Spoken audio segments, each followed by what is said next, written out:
You know what they say about Christmas being the most wonderful time of the year? Well, let me tell you about the Christmas that changed everything between me and my son Michael. My name is Robert, I'm 68 years old, and what my son said to me on Christmas Eve still gives me chills. But before I tell you how I got my revenge, let me explain how we got here. Sometimes the people you love most are the ones who hurt you deepest, and sometimes they need to learn what real family actually means. 3 years ago, my wife Sarah passed away after battling cancer. We'd been married 42 years, and suddenly I was alone in our big family home. Every room held memories I wasn't ready to face. My son Michael seemed genuinely concerned about me living alone. He'd call constantly asking if I was okay, if I could handle the house payments on my Social Security. "Dad, this house is too big for you now," he'd say. "The maintenance, the property taxes, it's not practical." His wife Jennifer would nod along. "Robert, you should really consider downsizing, maybe one of those nice senior communities."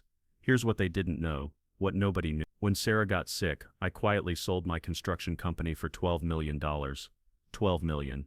But I never told anyone, because I wanted Sarah's final months to be peaceful, not filled with money worries. The irony wasn't lost on me. Here was my son worried about me affording the house while I had enough money to buy 10 more just like it. 6 months after Sarah's funeral, Michael made his move. "Dad, Jennifer and I want to help with the house payments. You're on Social Security now. This mortgage must be killing you." I was tending Sarah's roses when he said this. "I can manage, Michael. Be realistic, Dad. Let us take over the mortgage. You can stay here as long as you want, and when the time comes it'll already be in our name for tax purposes." I should have seen through it, but grief makes you vulnerable. 2 weeks later, I signed papers transferring the mortgage to Michael's name. The house stayed mine, but he was now paying 40. What Michael didn't know was that I immediately started depositing that exact amount into a savings account every month. If he was helping me, I wanted to be able to pay him back someday. For the first year, everything seemed fine, but then Jennifer started suggesting improvement. "These old cabinets really date the kitchen, Robert. Since we're making the house payments, we should update them. This carpet is so outdated. Hardwood would be much better." Each change came with the same phrase. "Since we're paying for the house." They converted Sarah's craft room into Jennifer's office. They removed my tool shed, calling it an eyesore. They even suggested I might be more comfortable in the smaller guest bedroom instead of the master suite. Each change felt like they were erasing me from my own home, but I told myself they were just being practical. After all, they were paying for the house. The breaking point came in November. "Dad, we need to talk about Christmas," Michael said during one of his increasingly rare visits. "What about Christmas, son? Jennifer's family is coming this year. Parents, siblings, kids. It's going to be a full house, and we're going to need your room for her parents." "Of course, I can sleep on the couch." Jennifer spoke up. "Actually, Robert, we were thinking it might be better if you went to stay with your sister Carol for Christmas. The house will be so crowded, and with all the preparations, it's just easier." I stared at my son. "You want me to leave for Christmas? From my own house?" "It's not really your house anymore, Dad," Michael said quietly. "I mean legally, yes. But we're making the payments. We've invested in improvements. And Jennifer's family, well, they're not really comfortable around older people." "Not comfortable around older people." I was 68. "This is just temporary," Jennifer added. "Think of it as a nice vacation with your sister." Shock left me speechless. I agreed because I didn't know what else to do. I packed a bag and drove to Carol's on December 23rd. She was happy to see me, but could tell something was wrong. "Robert, you look terrible. What's going on?" I told her everything. Carol listened with growing anger. "That boy has lost his mind. This is elder abuse, plain and simple." That evening, Carol convinced me to drive by the house. We parked across the street at The house was blazing with lights. Cars packed everywhere. Through the windows I could see people celebrating in what had been my home for 30 years. Then I saw Michael come to the window, drink in hand, talking proudly to a group of people. Carol rolled down her window, and we could hear his voice carrying across the yard. "Bought this place from my father for practically nothing. Old man couldn't afford the payments anymore. Felt sorry for him, you know. But now we've got this beautiful house, and once he passes, it'll be completely ours." My blood turned to ice. Jennifer's voice joined in. "The old guy's staying with relatives for Christmas. Gives us space to actually enjoy the holidays with real family." Real family. I sat there watching strangers celebrate Christmas in my home, while my son told lies about how he'd rescued me from financial ruin. "Take me back to your place, Carol," I said quietly. "I need to make some phone calls." That night, I called my lawyer James Morris. He'd handled my business affairs for 20 years, and knew about the company's sale. "Robert, It's Christmas Eve. Is everything all right? I told him everything. James listened without interrupting. Let me get this straight. You transferred mortgage payments to Michael, but the deed is still in your name. That's right. And you've been setting aside the mortgage amount every month, every single month for 2 years. Robert, legally, Michael has no claim to your house. And if you want to pay off the mortgage entirely, how much are we talking? About $340,000 to pay it off completely. I thought about the $12 million in my accounts. $340,000 wouldn't be a problem. What are you thinking, Robert? I'm thinking my son needs to learn what real family means. By noon on Christmas Day, everything was in place. At 2 p.m., I drove back to my house. The driveway was still full of cars. I could see them having Christmas dinner through the windows. I used my key and walked in. The conversation stopped immediately. Michael stood up from the head of the table. My place at the table. Dad, what are you doing here? I live here, I said simply.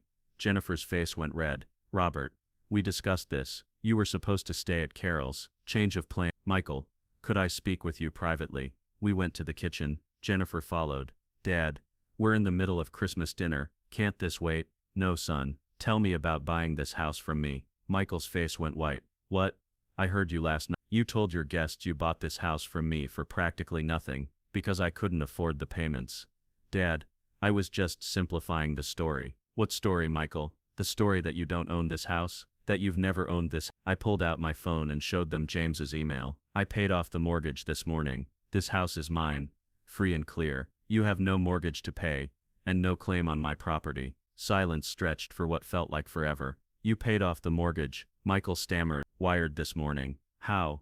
Dad, you don't have that kind of money, don't I? I showed them my banking app. The balance, 11. Jennifer actually gasped.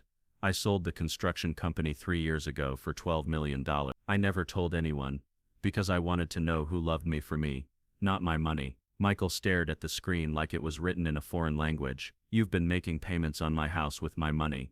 I continued, but then you told people you bought it from me, that I was too poor to afford it, and then you kicked me out for Christmas because I'm not real family. This is impossible, Jennifer said.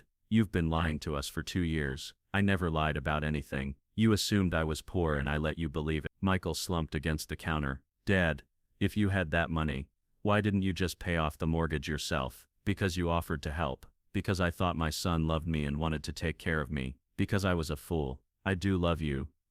Then why did you tell people you bought my house? Why did you kick me out for Christmas? I pulled out a check from my jacket. Here's $100. Every penny you paid in mortgage payments. Plus interest. We're even. Michael stared at the check. You're giving us the money back. I'm not a thief, Michael. Unlike some people. I walked toward the dining room, where Jennifer's confused family was still sitting. I apologize for the disruption, I announced. Michael was mistaken earlier. He doesn't own this house. I do. I've now paid it off completely, and I'll be putting it on the market next week. Everyone needs to be moved out by January 15th.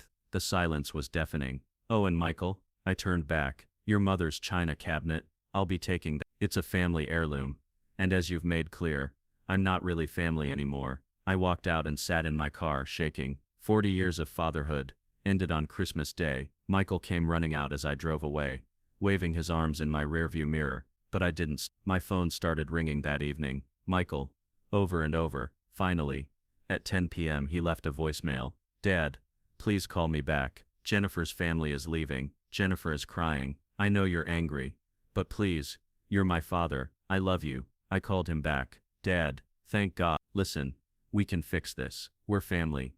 Michael, do you know why I never told anyone about the money? Because Mom was sick? Because I wanted to know who loved me for me. When you're wealthy, you never know if people care about you or your bank account. I've never cared about your money. Haven't you? Then why did you tell people you bought my house? Why did you push me out of my home? Silence. I'm selling the house, Michael. It'll be listed January 2nd. Dad, please don't do this. Where will we live? I don't know, but it won't be in my house. What about all the money we put into improvements? You improved my property without permission. That's on you. Dad, I'm your son. Yes, you are. And that's the saddest part of this whole story. It's been 18 months since that Christmas. I moved to Florida, bought a condo near the beach with cash. The house sold for $1.2 million.